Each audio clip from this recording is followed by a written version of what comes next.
Welcome back to our YouTube channel village वाली teacher में आपका हार्दिक स्वागत है, अभिनंदन है। तो बिल्कुल ही नज़दीक आता जा रहा है एचटेट।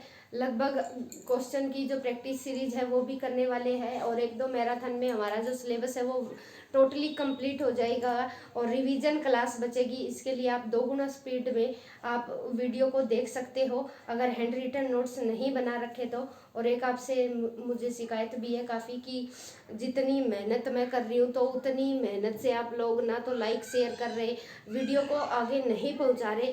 2-4 वीडियो के बाद लगभग जो साइकोलॉजी का सिलेबस है अपने चैनल पर totally free of cost upload हो जाएगा, लेकिन फिर भी आप लोग लाइक शेयर एंड सब्सक्राइब में कंजूसी करते हैं। तो ये तो वही बात हुई ना, जो पैसा दे के हम कोर्स खरीदते हैं, सेटिस्फेक्शन उसी से होता है कि हाँ पैसे दिए खर्च किए तो वो चीज़ अच्छी है, वो बेटर है, बेस्ट है। तो ठीक है, तो कोई बात नहीं, एनीवे जाने देते हैं। हमारा काम है मेहनत करना, तो कभी तो होगा। ठीक है, मेहनत कभी भी जाया नहीं जाती। तो चलिए बात करते हैं आज हम समायोजन व रक्षा युक्तियाँ क्या होती है। मनुष्य को क्या है, कहीं न कहीं एनवायरनमेंट में समायोजन करना पड़ता है, अडेप्टेशन करना पड़ता है। यहाँ से हर बार एचटेट चाहे आप टीजीटी पीजीटी या कोई भी टीचिंग एग्जाम का जो एग्ज़ाम दे रहे हो वहाँ से क्वेश्चन पूछे जाते हैं।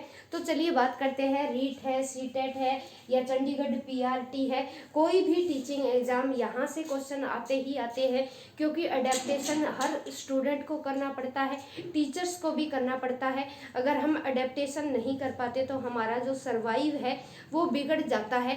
तो समायोजन हम कैसे कर पाते हैं और रक्षा युक्तियाँ ये हमारा किस तरीके से बचाव करती है, इनके बारे में समझेंगे पहले। ठीक है, रक्षा युक्तियाँ क्या होती है। तो कई बार हमें होता है कुंठा। ठीक है, तो बात करेंगे हम समायोजन किन किन तरीके से कर सकते हैं और ये हमारे किस तरीके से बचाव करती है। आगे बहुत सारी चीज़ें ऐसी आएगी, रिग्रेशन है, प्रतिगमन है। तो एक गलती हमसे होती है लेकिन इल्ज़ाम हम दूसरों पर डाल देते हैं कि टीचर ने अच्छा नहीं पढ़ाया। तो वो भी क्या है, रक्षा युक्तियाँ है जो हमें साइकोलॉजिकल रूप से क्या है आगे बढ़ने के लिए मदद करती है। तो दोनों ही वैल्यू होती है इसकी, पॉजिटिव और नेगेटिव दोनों चीज़ें होती है। हर सिक्के के 2 पहलू होते हैं, उसी तरह वो पॉजिटिव और नेगेटिव दोनों रूप में काम करते हैं। चलिए जानते हैं।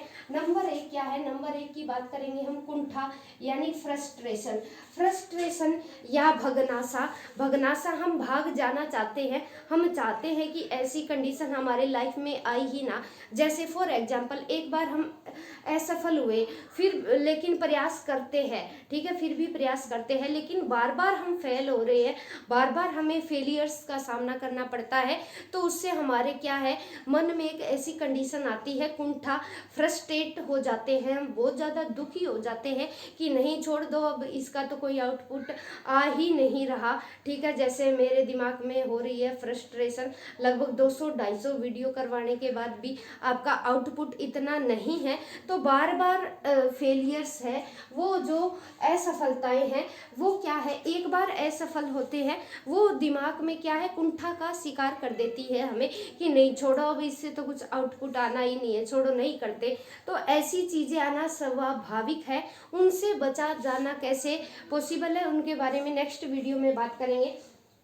तो प्रथम बार असफल हो गए तो टेंशन होती है कि अरे एक बार में एचटेट क्लियर नहीं कर पाए, सीटेट क्लियर नहीं कर पाए, DSSB में नहीं हो पाया, तो वो तो एक बार हुई, टेंशन हुई, असफल हो गए हम। लेकिन बार बार होती है तो हम फ्रस्ट्रेटेड हो जाते हैं और उस काम को छोड़ देते हैं कि नहीं होगा, ये तो होगा ही नहीं हमसे। तो कुंठा का शिकार हो जाता है और इससे बचाव करना बहुत ज़्यादा ज़रूरी है, क्योंकि एक समय ऐसा आता है जब मनुष्य मानसिक रोगों से ग्रस्त हो जाता है। तो इनसे निकलने के लिए कुछ रक्षा युक्तियाँ बनाई गई है ताकि हम ऐसी कंडीशन में आ जाए कि उन चीज़ों से बाहर निकल सके, जिसके लिए बहुत ज़्यादा ज़रूरी है। फिजिकली रूप से अगर कुछ चीज़ हो जाती है तो वो रिकवरी जल्दी हो जाती है, बजाय मानसिक अगर हमें कोई विकार हो गया तो हम क्योंकि फ्रस्ट्रेटेड है, ठीक है, बार बार असफलताएं इतनी आ गई कि अब कुछ करने का मन ही नहीं करता कि हाँ अरे वहाँ भी हम फेल हो गए थे, अब भी फेल हो गए। ठीक है, तो जिस तरह फॉर एग्जांपल चंद्रयान 2 हमारा सफल नहीं हुआ, तो एक दूसरी बार की जो असफलता थी, पहली बार की असफलता थी, अगर इसरो है वो हार मान जाता तो वो क्या चंद्रयान 3 लैंड करता? नहीं करता, वो कुंठा का शिकार नहीं हुआ। टेंशन तो होती है फेल होने पर, सभी के होती है, साइकोलॉजिकल फैक्ट है ये, होगी क्योंकि हम मानसिक रूप से सोचते बहुत ज़्यादा है। लेकिन अगर वहीं पे ठहर जाते तो क्या आज हमारा जो तिरंगा है वो चांद पे होता? नहीं होता। तो इन चीज़ों से आगे बढ़ना बहुत ज़रूरी है, नहीं तो ये फिर क्या है, दिमाग पर ज़्यादा हावी होगी तो एक दिन ऐसा आएगा हम मानसिक रोगों से टोटली ग्रसित हो जाएंगे। तो फिर क्या है, बार बार अगर मनुष्य को असफलता मिलती है तो वो क्या कंडीशन बन जाती है, वो कुंठा हो जाती है, इंसान फ्रस्ट्रेटेड हो जाता है। टेंशन अलग चीज़ है। एक बार है चिंता हुई, ठीक है, एक बार असफल हो गए तो चिंता होगी डेफिनेटली, लेकिन कुछ समय बाद हम भूल जाते हैं कि हम वहाँ फेल हो गए थे। लेकिन बार बार अगर हम फेल हो रहे हैं तो वो फ्रस्ट्रेटेड जो कंडीशन है वो बार बार हमें कुछ भी नया करने के लिए वो चीज़ें हमेशा डराएगी कि नहीं, हम नहीं कर पाएंगे, नहीं हो पाएगा, ठीक है। तो बार बार असफलता मिलती है। आपको एग्जाम्पल गिवन होंगे, एग्जाम्पल दे दिए जाएंगे कि कोई बच्चा है वो मैथ की प्रॉब्लम कोई भी है पजल सोल्व कर रहा है तो बार बार असफल हो रहा है, तो एक कारण ऐसा आया कि बार बार फेलियर्स के कारण उस बच्चे ने उस काम को करना बंद कर दिया और वो कोई भी नए काम में क्या है, वो कोई भी नए काम को करने में हिचकिचाता है, उसके मन में डर बैठ गया। तो वो बच्चा कौन सी कंडीशन से ग्रसित है, तो वो बच्चा कुंठा का शिकार हो गया है। और मैं आपको प्रेफर करती हूँ कि आप इंग्लिश का वर्ड ज़्यादा ध्यान रखें, फ्रस्ट्रेशन, ठीक है। बच्चा फ्रस्ट्रेटेड हो गया है इसलिए वो नए काम में मन नहीं लगा रहा, कि अब भी उसे लगता है कि नहीं यार मैं फेल हो जाऊंगा, ठीक है। तो अब ये बात करते हैं, दूसरी होती है एंजाइटी। एंजाइटी क्या है, भविष्य के प्रति चिंता। जैसे हमें है, अब हम एडोलोसेंस एज के बच्चों को ज़्यादा होती है युवा अवस्था में, क्योंकि कैरियर बनाना होता है, हमें पैसा भी चाहिए, नेम फेम सब चीज़ चाहते हैं हम, तो दुश्चिंता होती है भविष्य के प्रति कि बड़ा होके अगर हम कोई भी एग्जाम की, कॉम्पिटिटिव एग्जाम की तैयारी कर रहे हैं तो हमें वहाँ डर होता है कि अगर ये नहीं हुआ तो, अगर नहीं हुआ तो क्या, तो वो डर है वो हमें सताता रहता है, उसकी वजह से हमें एंजाइटी रहती है, ठीक है। भविष्य के प्रति ये चिंता होती है कि अगर हम इतनी अच्छी प्रिपरेशन कर रहे हैं फिर भी नहीं हुआ तो, ठीक है। तो ये जो डर है ये एक एंजाइटी बन जाता है धीरे धीरे, चिंता अलग है। तो इसी तरह फ्राइड है, फ्राइड के बारे में हम बात कर चुके हैं। फ्राइड ने चेतन, अचेतन और अर्धचेतन मन के बारे में इन्होंने डिस्कशन किया है। तो दुश्चिंता पर बहुत कार्य किया इन्होंने, एंजाइटी पर बहुत काम किया कि जो चिंता है, जो एंजाइटी है वो पॉजिटिव और नेगेटिव दो प्रकार की होती है। तो ये क्या मानते हैं कि फ्राइड, हाँ चिंता होनी चाहिए, ठीक है, कि अगर भविष्य के प्रति चिंता नहीं होगी तो हम काम ही नहीं करेंगे, बैठे रहेंगे। अगर चिंता थोड़ी बहुत तो होती है तो वो चिंता पॉजिटिव और नेगेटिव दोनों रूप में, दोनों फॉर्म में काम करती है अकॉर्डिंग टू फ्राइड। इसी तरह एक अन्य साइकोलॉजिस्ट आए, माल्मो का सिद्धांत मैंने अभी प्रेरणा मोटिवेशन वाले चैप्टर में डिटेल में करवा रखा है, वहां से आप देख सकते हैं। तो माल्मो क्या मानते हैं, माल्मो ने कहा कि चिंता को प्रेरक बल माना है, यानी ये मोटिवेशन देती है हमें। अगर चिंता नहीं होगी हमें किसी काम को करने की, ठीक है, अगर ज़्यादा हो गई तो भी हम किसी काम को नहीं कर पाएंगे क्योंकि स्ट्रेस हावी हो जाएगा, हम विचलित हो जाएंगे। अगर नहीं हुई चिंता तो वैसे ही हम बैठे निठल्ले, काम तो कर ही नहीं रहे।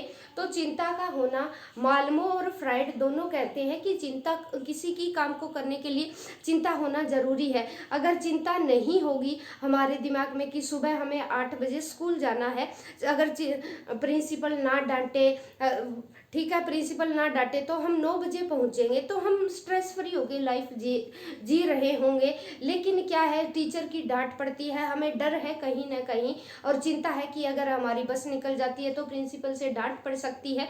तो इस वजह से हम जल्दी उठकर जल्दी स्कूल में पहुंचने का प्रयास करेंगे। तो अगर किसी भी काम को करने की हमें चिंता नहीं होगी तो हम क्या है, हमें किसी भी काम को करने में मजा नहीं आएगा, मोटिवेशन नहीं मिलेगी। तो इसी तरह कहना कि ये जो मालमो है, कहते हैं कि ये प्रेरक बल है, ये हमें मोटिवेशन देती है। ठीक है, चिंता जरूरी है एक लेवल तक, ना तो अति होनी चाहिए और ना ही निम्न होनी चाहिए। लो लेवल की चिंता होगी कि चिंता है ही नहीं, अरे छोड़ो आज नहीं कल पढ़ते हैं साइकोलॉजी, और धीरे धीरे पता चला कि एचटेट का एग्जाम हो गया और फिर बाद में मूड बनता रहा, तो उस चीज़ का क्या फ़ायदा हुआ, फिर फ़ायदा नहीं होता। ठीक है, तो चिंता होनी ज़रूरी है। जिस तरह अब एग्जाम का समय नज़दीक है तो हमें चिंता है, स्ट्रेस है, वो घेरेगा। रीज़न क्यों, वो चीज़ ज़्यादा भी नहीं होनी चाहिए, क्योंकि हमें रिवीजन भी करनी है, हर सब्जेक्ट की रिवीजन करनी है, सारी चीज़ें देखनी होती है। तो चिंता एक सीमा तक ज़रूरी है, अगर ज़्यादा हो गई तो वहाँ हम कुछ नहीं कर पाते। मालूम कहते हैं अगर कम रह गई तो भी हम कुछ नहीं कर पाएंगे। तो पॉजिटिव और नेगेटिव दोनों असर होते हैं। तो चिंता सामान्य से अधिक होने पर क्या है, व्यक्ति मानसिक रोगों का शिकार हो जाता है, फिर वो सोचता ही रह जाता है, कुछ करता ही नहीं है। कि चिंता, अरे मेरे को ये आईएएस बनना था लेकिन किसी कारणवश नहीं बन पाया, फिर वो बार बार पढ़ाई छोड़ देता है, कुछ भी नहीं करता। क्यों, क्योंकि उसका वो मानसिक रूप से बस सोच रहा है और मानसिक रोगों का शिकार हो गया। और सिर्फ सोचने से, कुछ भी ना करने से वो क्या है, मानसिक रोगों का शिकार हो जाता है। चिंता अगर सामान्य से अधिक हो जाती है, क्योंकि चिंता सामान्य से अधिक हो गई, थोड़ी चिंता करनी जरूरी है, चिंता सामान्य से अधिक हो गई तो हम कुछ नहीं कर पाएंगे। अगर चिंता है ही नहीं, टेंशन फ्री काम कर रहे हैं तो भी हम कुछ नहीं कर पाएंगे। तो एक समय तक चिंता होनी जरूरी है। फिर ये क्या है, अचेतन मन में दमित इच्छा का चेतन मन में आना, यानी अनकॉन्शियस माइंड में जो हमारी कोई इच्छा है, कोई हम चाहते हैं, कोई डिजायर है कि अरे मेरे को तो लैम्बोर्गिनी लेनी थी, लेकिन वो जैसे ही चेतन मन में आ गई तो हम टोटल क्या है, चिंतित हो जाएंगे। अरे ये चीज़ तो मैंने ये सोचा था कि उस साल मैं ले लूँगा, ठीक है, किसी टाइम सोचा था लेकिन किसी कारणवश नहीं ले पाए, तो वहाँ चिंता आ जाएगी। ठीक है, तो क्या है, चेतन मन में आ जाती है, वो एकदम से आ जाती है अनकॉन्शियस माइंड में, क्योंकि कंडीशन ऐसी हो गई कि हम कुछ नहीं कर पाए, अपना द बेस्ट नहीं दे पाए, लाइक बीमार है या कुछ भी कंडीशन हो गई हमारे साथ, कुछ भी ऐसी घटना घट गई, ब्रेकअप हो गया, तो कुछ भी ऐसा हो गया, तो अचेतन मन में जो दमित इच्छा थी कि नहीं अब नहीं, फिर कभी देखेंगे इस काम को, लेकिन जैसे ही वो हमारे कॉन्शियस माइंड में आ गई, चेतन मन में आ गई, तो वो क्या है, वहाँ भी हमें विचलित कर देगी। और एंजाइटी में हम सोचते हैं ऐसा होगा या नहीं, ठीक है, कि ऐसा होगा या नहीं। जैसे हमें कोई इंसान पसंद आ जाता है तो हमें, हमारे मन में एंजाइटी शुरू हो जाती है कि अगर मैंने इसको प्रपोज कर दिया, इसने हाँ बोला ना बोला, तो ऐसा होगा या नहीं, क्या मैं सोच रहा हूँ या मैं सोच रही हूँ वैसी ही फीलिंग सामने वाले को है, तो ये भाव चलते रहते हैं, ऐसा होगा या नहीं। तो एंजाइटी एक सीमा तक चिंता है जो वो होनी जरूरी है, लेकिन कम, ज़्यादा भी नहीं होनी चाहिए और कम भी नहीं होनी चाहिए। ये दोनों ही कंडीशन खतरनाक होती है। फ्राइड भी यही बात करते हैं और मालमो भी यही बात करते हैं। अब नेक्स्ट हम पढ़ेंगे संघर्ष यानी अंतर्द्वंद यानी कन्फ्लिक्ट। कन्फ्लिक्ट में क्या है, दो लगभग समान कंडीशन होती है हमारे सामने, ठीक है, उनमें से हमें चेंज करना बड़ा ही दिक्कत लगता है कि हम क्या चीज़ करें, ठीक है, क्या किस चीज़ का सिलेक्शन करें।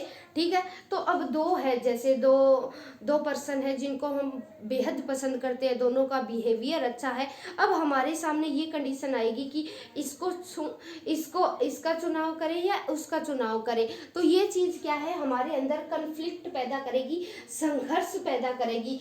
ये स्ट्रगल नहीं है, कन्फ्लिक्ट है, अंतर्द्वंद, जो साइकोलॉजिकल रूप से हमारे अंदर चलता है, समझ लेना।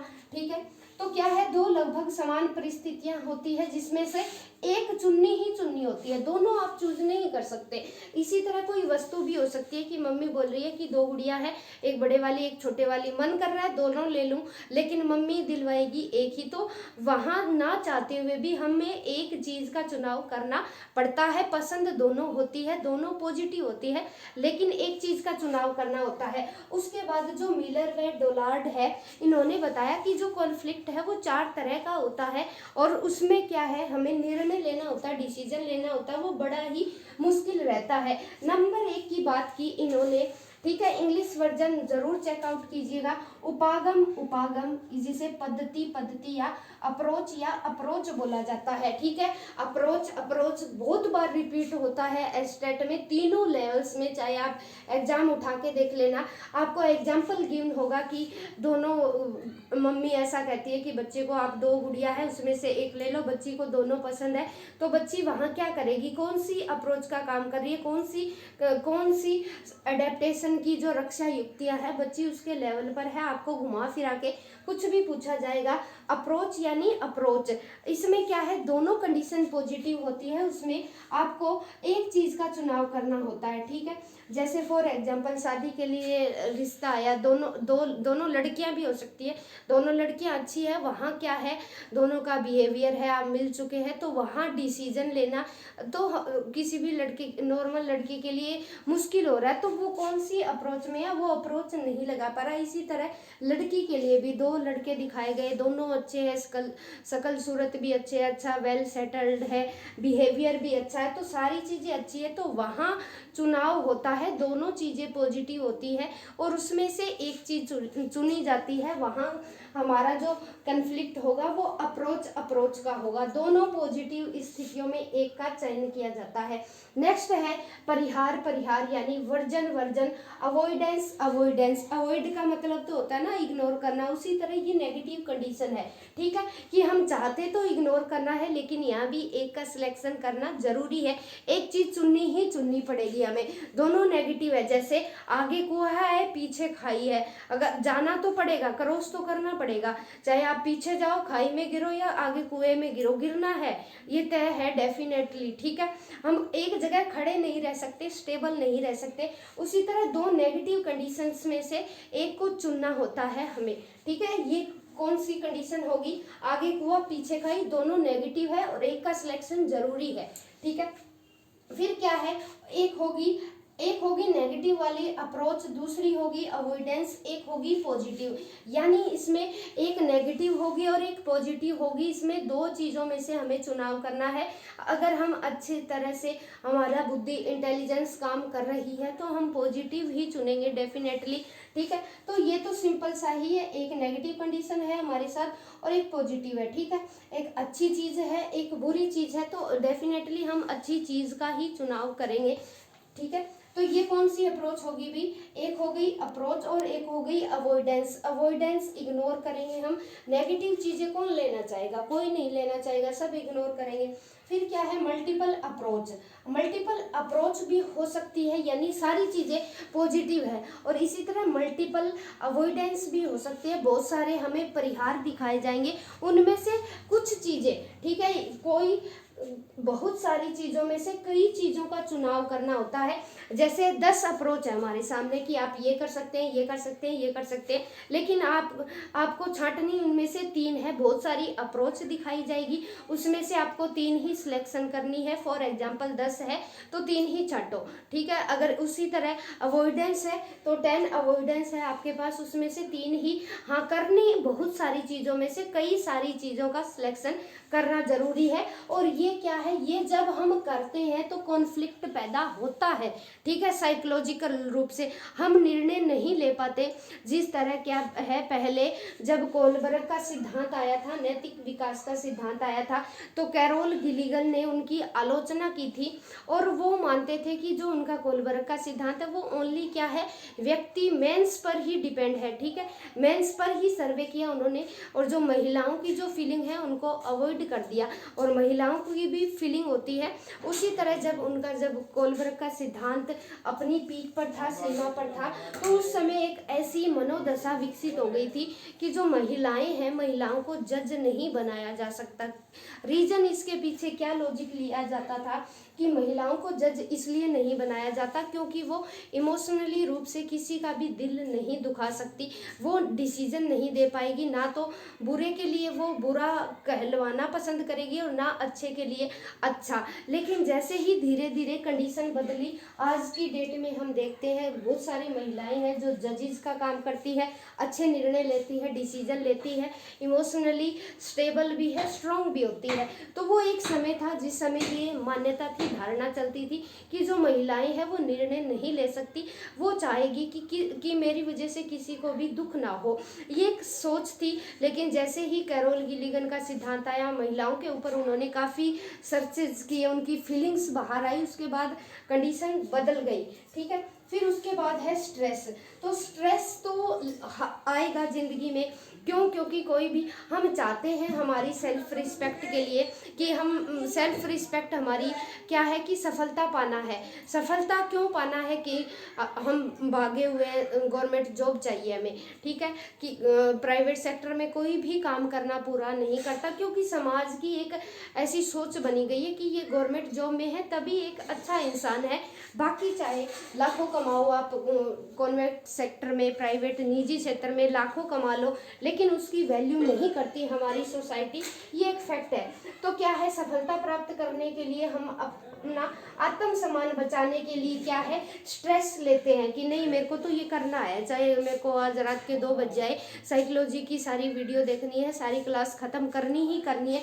तो स्ट्रेस नहीं लेंगे तो हमारा काम पूरा नहीं हो पाएगा और कार्य चल रहा होगा।